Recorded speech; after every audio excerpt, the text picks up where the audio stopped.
Good afternoon, members of the media, and thank you for making time to attend this press conference today. I want to address the recent and growing calls for the Republic of Fiji Military Forces, or the RFMF, to intervene directly in the fight against drugs. Now, while I understand the emotions behind these appeals, we must carefully consider the nature of this crisis, the constitutional role of the RFMF, and the approach this government has taken to address the drug issue comprehensively. Now, let us begin with the RFMF's mandate under Section 131 of the Fijian Constitution. This section makes it clear that the RFMF's primary responsibility is to ensure the security, defense, and welfare of the Fijian people. The military is an institution that protects the very fabric of our society, and it stands ready to act whenever the welfare of the people is at risk. However, we must also acknowledge the deliberate boundaries that exist between civilian governance and the role of the military. The RFMF's readiness does not mean it is the first solution to every challenge that the nation faces. Deploying the military is a serious decision that must only be made as a last resort, and only in situations where civilian mechanisms have been fully utilized and found insufficient. When the coalition government assumed office, one of our key priorities was to restore the balance between civilian governance and the role of the military. This included ensuring that the RFMF returned to the barracks and focused on its constitutional mandate, rather than being involved in civilian governance. This was not just a political decision, it was a reaffirmation of our commitment to democracy, accountability, and to civilian rule. We have always believed that the RFMF is a pillar of stability for the nation.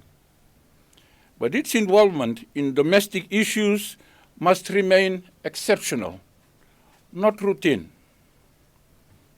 This approach has helped to reinforce the professional and apolitical nature of the military, which remains one of the most respected institutions in Fiji. Ladies and gentlemen, the drug situation we are facing is complex and multifaceted. It is important to recognize that this issue is not merely a law enforcement challenge, it is primarily a social issue with deep roots in our communities. The rise in drug trafficking, production, and use is symptomatic of underlying societal problems which has plagued Fiji over the last decade, including poverty, the limited employment opportunities, challenges to our national education system, family disruptions, and challenges to accessing medical, health, and rehabilitation services. Simply increasing arrests or deploying armed forces will not solve these systemic issues. This is why the government has taken a holistic approach to tackling the drug crisis, focusing not only on enforcement, but also on prevention, education, and rehabilitation. We are working to address the root causes that push individuals towards drugs, while also strengthening community resilience to prevent the proliferation of these harmful substances. The calls for the military to intervene directly in the fight against drugs reflect the frustration and urgency many feel about this issue. Now, let me reassure everyone, the RFMF stands ready to fulfill its constitutional duty. However, it must be emphasized that the military's involvement in this matter will be a supportive role. Let me say that again. The military's involvement in this matter will be a supportive role, not as a primary actor, and only when all civilian-led mechanisms have been exhausted. The police force remains the lead agency in this fight. Over the past year, we have increased funding for law enforcement, provided specialized training for drug enforcement officers, and improved border security to prevent the inflow of illicit substances. These efforts are already yielding results, but we understand that more still needs to be done. The RFMF's expertise, discipline, and resources could be mobilized in specific circumstances. For example, in logistical support, intelligence sharing, or in national emergencies where additional manpower is required.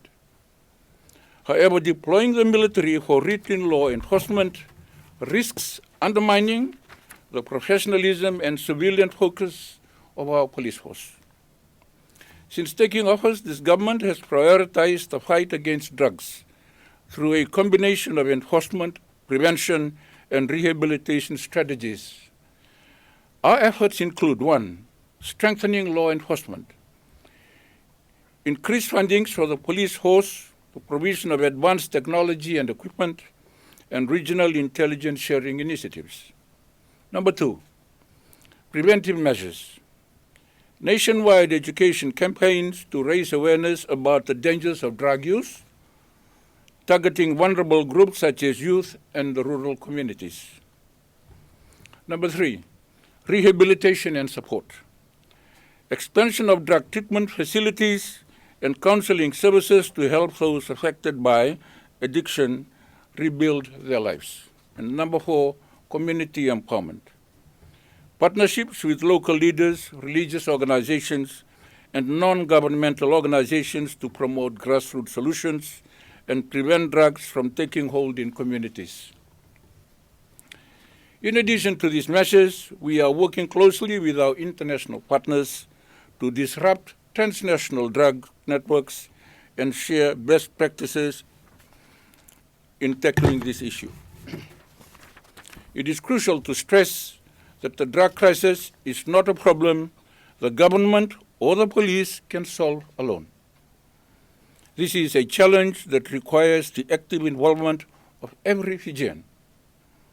Communities must come together to report suspicious activities, support vulnerable individuals, and foster environments where young people are steered away from drugs and towards positive opportunities. In conclusion, I want to reaffirm that your government is fully committed to addressing the drug crisis with the seriousness and urgency it deserves. The RFMF stands ready to support, but its involvement will always be in accordance with their constitutional role and only as a measure of last resort. This is not just a law enforcement challenge. It is a social challenge that requires a comprehensive, whole-of-society response. Now, Fiji, let us work together, government, law enforcement, communities, and families, to build a safer, healthier, and more secure Fiji for all. Thank you, Pio Tikoduadua, and I'm happy to take a few questions.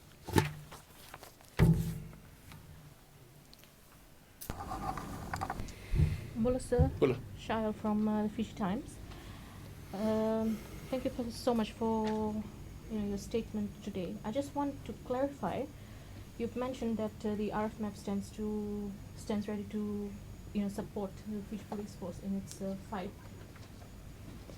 Have there been any requests received from the Fiji Police Force or its line ministry to the RFMF? That is correct, yes. So what have these requests been in regard to, sir? No, it's requesting for an RFMF role, and I have clarified that today. Okay. And, some might argue, like, why has it taken so long for government to take a decision for the RFMF to be involved in this fight? Yes.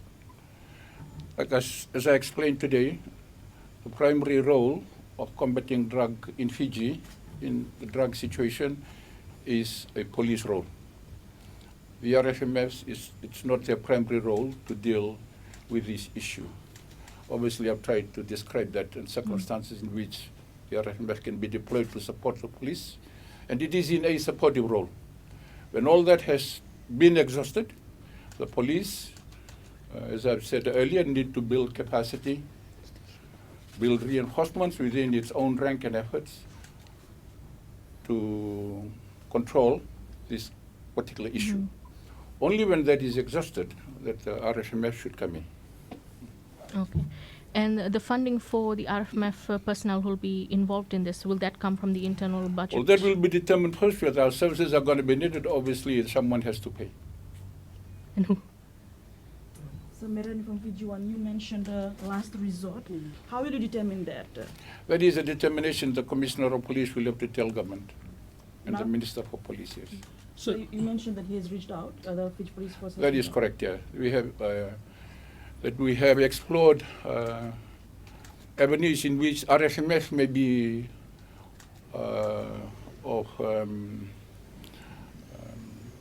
RFMF may be deployed, to support the police. And let me emphasize that, to support the police in their role to deal with the drug situation here.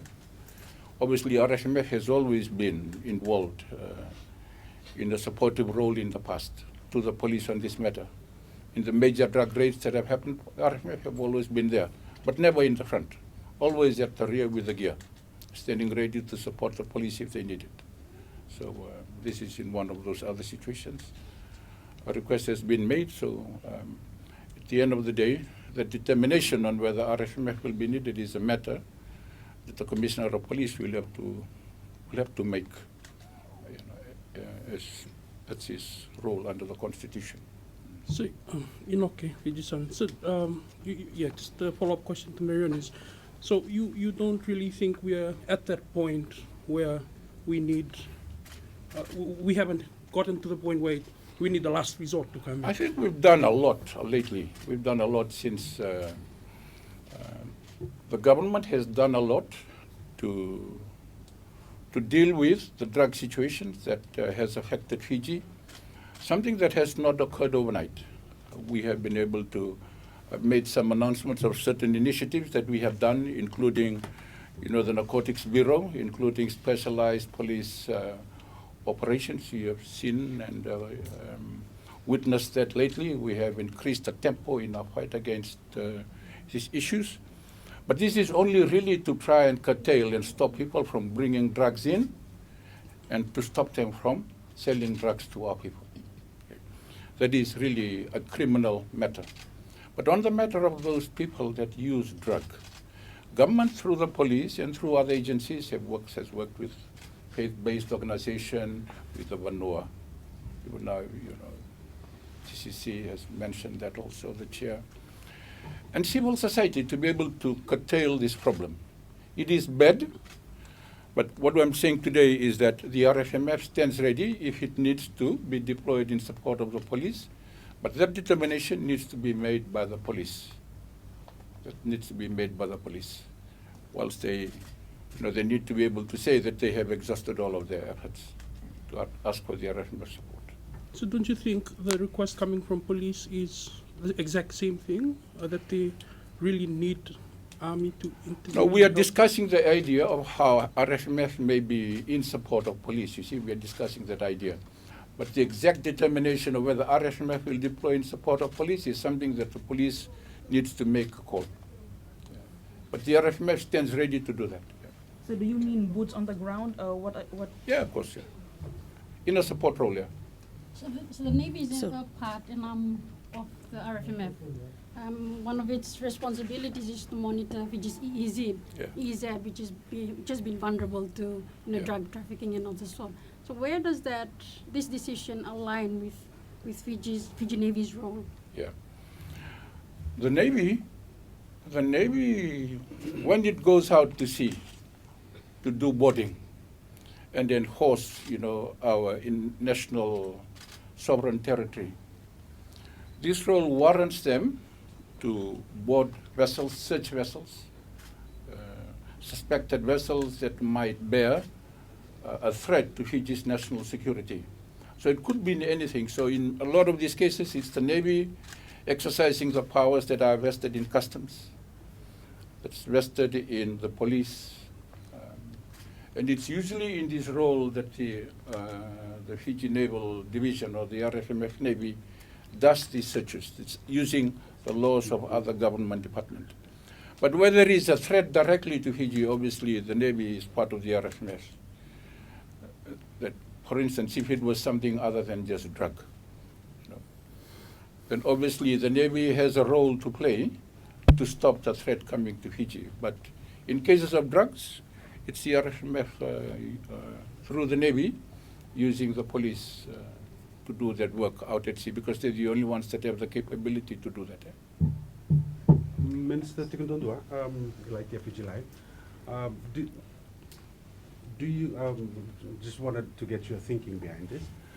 Do you think that Fiji or the coalition government and its stakeholders need to grab this by the neck?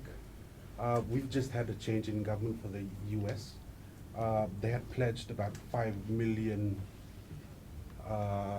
US dollars to help Fiji fight crime in the Pacific, more so Fiji. Does Fiji need to take the lead role in this instead of trying to get assistance, because there's always a change in government, as we just saw for Donald Trump? I'm not aware of, of the U.S. government giving, $5 million to Fiji This for was drugs. the signing in Danarau. I think you were in Melbourne at that time. Oh yeah, no, but I think that was for a different issue. That was not our relationship with the U.S. on the issues of drug is with, I think it's with INL under the State Department, and they offer education and other assistance to Fiji through that way to deal with the drug issue. Now let me say, the government is doing its utmost in every way to try and deal with the drug issue. One of it is educating the people to say no to drugs. That's a big thing. And we're going out, with society to do that. But also we are doing the arrests to discourage people from dealing in drugs. And you see raids going on every day. But this is not something new that I have not said before. When police raids, that means people are already taking drugs. It's a reactive measure. What we want is our people to take hold of our people, our youth and our children, be more proactive,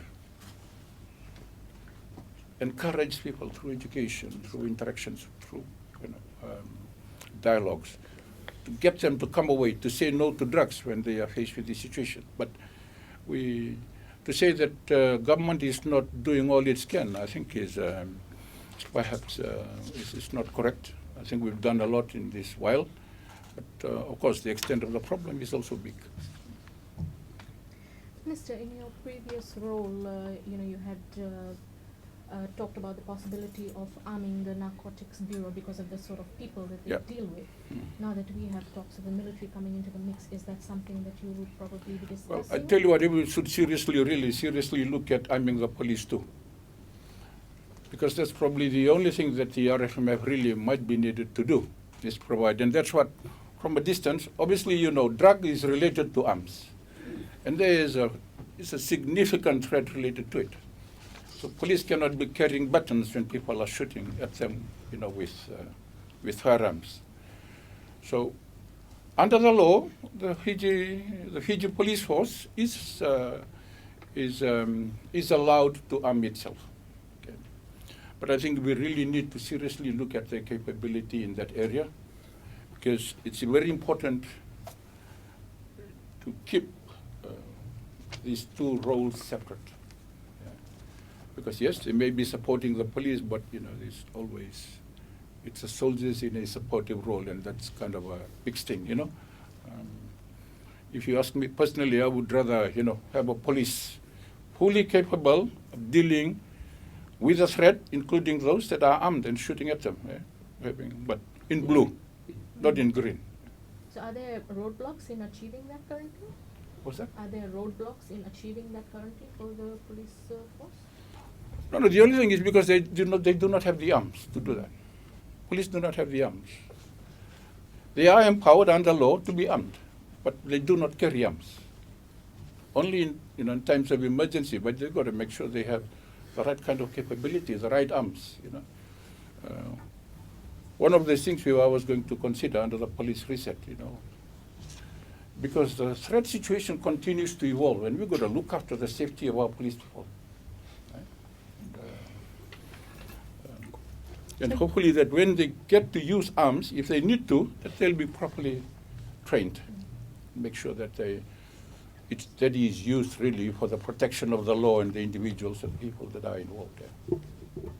So given Fiji military's involvement in Fiji's political landscape in the previous years and the pending review of the 2013 constitution, what measures, what guarantees there that the Fiji military will confine their duties, their responsibilities to the last resort definition that will be provided by the Fiji Police Force? The RFMF, when and if it is going to be deployed in support of the police, comes with it a role that has to be exercised under the law, given its role in the Constitution. There are many other boxes to make sure that RFMF, when it is employed, and if they do carry arms to support the police openly in there, that these are guided by certain things like the rules of engagement, the orders for opening fire, powers of arrest, a whole range of other issues, things that the police are empowered to do. Okay. But in special circumstances, in support of the police, the RFMF can be given these powers. But that is at the sole discretion of the Commissioner of Police. He needs to tell his minister and the government, I am not in a capacity to be able to do this. The threat requires that the military need to come and support me, do my work. So the RFMF is there for the police, not to do the work of the police. You understand what I mean, eh? These are distinct issues. These are distinct issues. But that only occurs when there is a real threat for the police doing their job. But what we're saying is the police should up the ante as much as they can. Government is trying all its best. It's giving money to the police. Okay, fine, they could still do with more. We are working, police is working with their partners, the Australian Federal Police, the New Zealand Police, INL through the State Department, through Japan, with Korea. And the whole underlying thing here is building police capability to be able for them to do their job effectively, whether it be in taking drugs or drug trafficking or people trafficking or whatever. So, Vince, will you be looking at legal avenues to, legislate that to ensure, because the provisions, definition of, or the role of the military as provided for in the 2013 Constitution is open. It is open, yes. So we are, at the moment, the RFMF Act is presently with the Office of the Solicitor General. So it's Act is from 1939, as you know, it's a long, long way ago, long time ago. So the RFMF has, through their own consultations with New Zealand and Australia, they've worked up this new law that is yet to be passed as a bill. So hopefully something that we will be able to do very soon. And within that provides the guideline, as you have rightfully identified, give them the scope on how they will conduct their role under the Constitution. Yeah. Minister Tikoduadua, about 2 years ago, or was it last year, in your ministerial statement, you were answering a question on where the drug issue was in Fiji. You also had asked that question to your predecessor, Mr. Serratu, while you were in opposition. on where Fiji was, or has it got, and the answer was it had gone past the climax. Would we be able to go through that again, your assessment together with your I team? think the first time I ever raised the matter of drugs in Parliament was in 2019. And that was like, what, 5 years ago? And if you revisited what I said that, the drug issue was infesting Fiji at that time. It was ingrained in our community. It was highly in use. And I had asked for a parliamentary solution. And if you remember, the same thing was suggested by now Minister Nopoto in a recent statement that he made in Parliament, calling for parliamentary intervention of this matter. So this is, as I said like it's a decade ago now that this thing has infested Fiji. So, it's not instant noodle. It just did not pick up yesterday. But obviously, the solutions to this matter, as I have read it to Parliament, is a matter for the whole of the nation. You can go and arrest 100 people, 1,000 people, but that would still not deal with the root issues of the social issues that cause people to take drugs. Because what we should be telling our children is say no to drugs. Say no to drugs at school, at home, in the village, in the community, everywhere, on the sports field, in the nightclub. So obviously, arresting people with drugs is one solution, one way to help. But it does not completely curtail this issue, does it? Okay.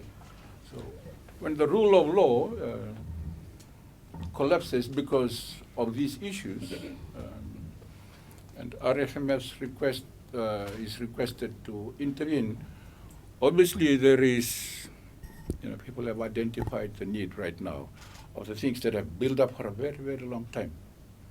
It's only been 18 months, going 2 years since this government has been in power. We don't shy away, as you know. In my previous role, I never shy away from this problem. So I admit it. But it's something that we need to do. We need to do something about it. We're doing a lot of things about it.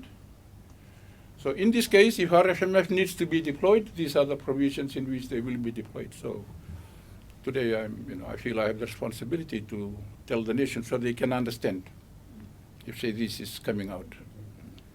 And so since assuming the role 2 years ago, have you, at least as minister, tried to find out why the drugs issue wasn't a matter for the Fiji First government? It was, but in case by case, little, not as big as what it is now. Well, we had this, remember the famous scene out there in front of Parliament. It ended up in a bit of a fist fight, because we had differences of opinion. I had a very strong view about it. The government at the time also replied, my good friend, leader of the opposition, said, we're doing enough about it. We've got the solutions behind it. Obviously, it did not solve it. I mean, if you're feeling it today, obviously someone did not check it right at that time when it happened. But we identified it, to have been an issue then. But we're not trying to dwell in the past, because the past is now the present. What I'm saying is we're doing something about it. We have done, calling on everybody to continue to do something about it. RFMF is responsible for national security, so it's also our job to look after it. But there are rules, obviously, as you will all understand. The situation has changed in terms of ministerial assignment, so I am responsible for defense. I want to tell you, the media, some of you know this already, In 2022, when this government came into power, the RFMF and defense was 90% of my problem. Right now, that has completely changed. It's only 5% of the issue. So I think we've done a lot to correct it, and it's important because it's kind of a double-edged sword. If you overuse it, then you risk it. There is a role for it, and I said, so in this case, it's going to be a very, very influential, supportive role to the police. But the police has to take the lead. and we'll be there if we need it. So do you think the constant changes in ministerial portfolios is adding more to the problem? No, not really. I don't think so. I think if people share and care about the burden, and we share the burden, there's someone with a dedicated role looking after something. And that's what's happened in this case. So we have a dedicated police minister, dedicated minister for immigration. I'm looking after defense, but a lot has changed, in the last 2 years, as I've shared with you. Obviously now, the main effort in the law and order is with police, so that is something we should all help out to do.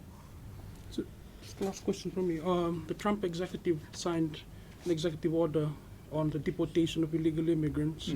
This involves, those that were involved in criminal activities as well. I know that America has a history of these cartels, druggies, and noting that we also fall in this, or might also fall into this. You mean Fijians who are in the States? Yeah. Okay, yeah. Deportation list. How well is government preparing to receive? Are there conversations within government on receiving? Has it started somewhere? In terms of people being repatriated, that is a matter where Foreign Affairs takes the lead. Just judging by what I'm hearing in the news and watching in the news, the Americans don't go really tell everybody. So there have been situations where people have been sent to home and countries have tried to stop their planes from landing.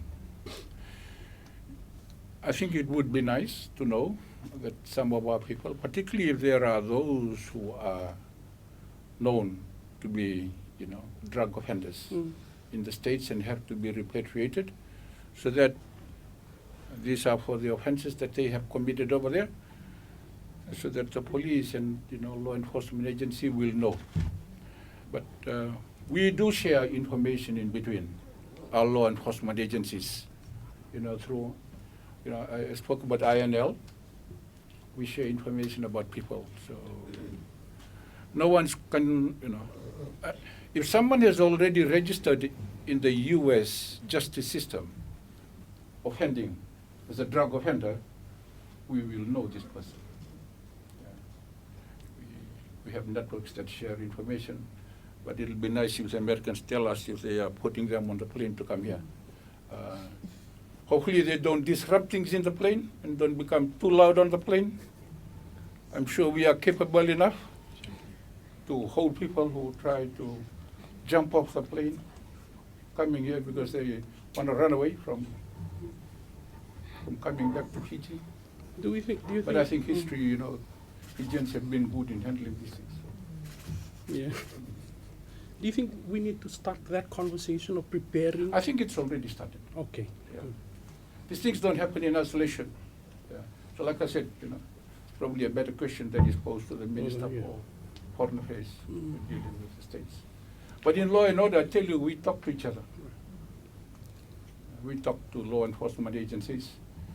We know names of people who are in America, who deal in drugs and have been taken in, and there are Fijians, not only Fijians, there are Tongans, Samoans. So we keep a track of this, and if they do travel, we know that they are coming. Minister Tikoduadua, this is on your character and your principle, and from my understanding, you're second to the Immaculate Mother Teresa. Do you think that your abrupt decision to stepping aside from your ministerial responsibility for the Department of Immigration is why you have now a slimmed down job description or a slimmed down portfolio? Okay, I hope that's a joke of a question, but I think there's some seriousness in it. The decision to slim down, is that the word you use? slim down the portfolios under my care is a decision that is not mine. That is the prerogative, and it's the prerogative of the Prime Minister as the leader of cabinet. And whatever decisions he makes to reassign portfolios, we will all accept that. Yeah. So that is not an issue for me.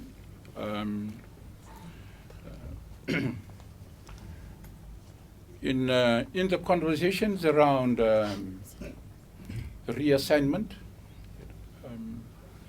it talks about sharing of responsibility so that we can have dedicated ministers looking after this issue. But as I told you earlier, as a consequence, because these have been shared around, what was in 2022 the most difficult of the the departments under my care really encompasses only about 5% now of my work. There's a lot of work, so don't get me wrong. Don't get me wrong, there's a lot of work through the NSS, the NSDR. We're talking about our defense relations with our partners and all that. That is still huge, and I'm talking about volume of work. But I'm talking about political complexity here. And, if there was something that kept me awake at night in 2022, it was the RFMS. And sir, do you think that your character, your principle, was the cause of this? Because you've been cleared by the investigative committee, but your previous roles has not been given back to you, sir. Yeah, like I said, well, that's the prerogative of the Prime Minister. I had offered to step aside because I thought it was like very, very important. Someone had issued a passport, which my understanding of the law was something that only a minister could issue to the child of a foreigner without the consent of both parents. That was done, and it's important that I be investigated, and as you said, I have been cleared. But that whilst it is related to the fact about the reassignment of the ministry, that prerogative is only with the Prime Minister. And I said, I would have understood that the magnitude of the work he would have felt that it's probably best shared amongst others with a dedicated responsibility. But if it was 2022 and I have RFMF alone, I'm sure I would still have 95% of the issues on my shoulders. But I am glad that the RFMF is a reformed entity to date. And we would like to keep it that way. And part of the reason today is part of transparency to tell the Fijians we might be using RFMS in a law and order role. We've only just sent them back to barracks. Now we are asking them again to come to the streets. So Fijians need to know that it will only be done in accordance with the law. And that's part of my ministerial assessment to watch that. And that we will make sure, as the professional organizations, and I know soldiers when they deploy will make sure that they uphold the law in as far as the law will allow them to do under these circumstances. Only two more questions, Just on please. that, sir. What would your message be to Fijians who still have a fear of the green uniform? Well, there's nothing to fear right now, I can tell you. I think green is now blue. But, well, navy is blue, so there is nothing to fear. I think a lot has happened. I thank the military for going back, the commander for his steadfastness. And we have come a long way, with the reconciliation and restoration. There's been a lot of inner healing within the military. Now we're defining their role under the NSS and making sure that their role is consistent with the law. And that NSS is going to be coming out, and you will all see the document when it is out. So just to follow up to Lai's question, is it true that Which one is Lai? Oh, that one. Okay. is it true that some government ministers who also currently being investigated had called you up to voice their disappointment in you deciding to step aside for the investigation? If there was, I absolutely have no idea whatsoever. Absolutely no idea. I have not heard anything such as that.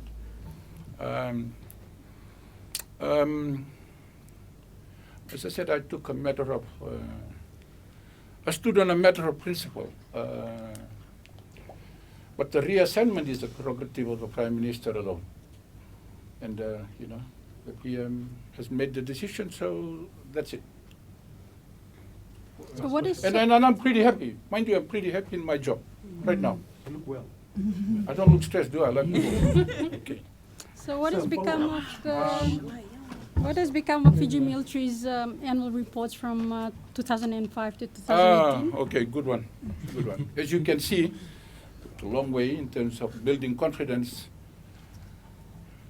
RSMF to submit itself to civil rule. For a long, long time, I can tell you for a long, long time, that has never been able to be done. Presently, the Standing Committee on Foreign Affairs and Defense is going through these reports right now and talking to the public about it. I spoke to a member of the committee during the Bingarabogbono for the president of Kiribati. It's actually quite interesting what he was sharing with me, because the insights to it is like opening up the books for RSMF, opening its gates to the people and say, you know, look at me. But that's the kind of accountability and transparency we want in that organization. So you will see, who asked me that question? You. There will be more reports to come, I can assure you. They will come in time. And that's what we are trying to, RSMF is telling Fijians, you know, yeah, we submit ourselves to Parliament and the will of the people and the law. And that's what, we work so hard to do that. And I'm glad that's what's happening. And it will continue to grow down that path. Yeah.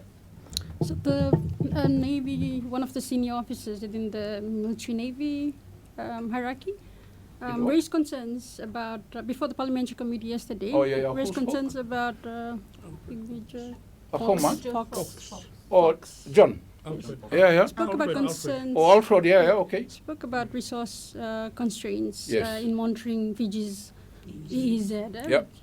You know, are there measures? Are you looking to prioritize funding towards The Fiji Navy? future, our maritime domain is our future security.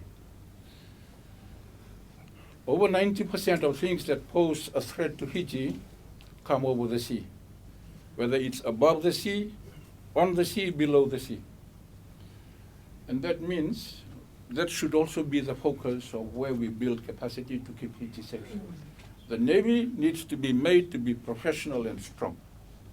Right now, we only have 2 boats.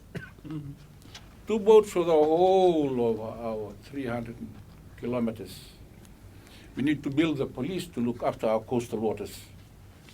Okay, that's, I believe, under the police research strategy, the Australian government and the Australian Federal Police are ready to give us 2 big boats that are good enough for our coastal waters. Okay, so, but as far as the Navy is concerned, their role is looking after our maritime corridor. That is our main effort. We need to build capacity around it. And of course, when you build capacity, you need to increase the resources.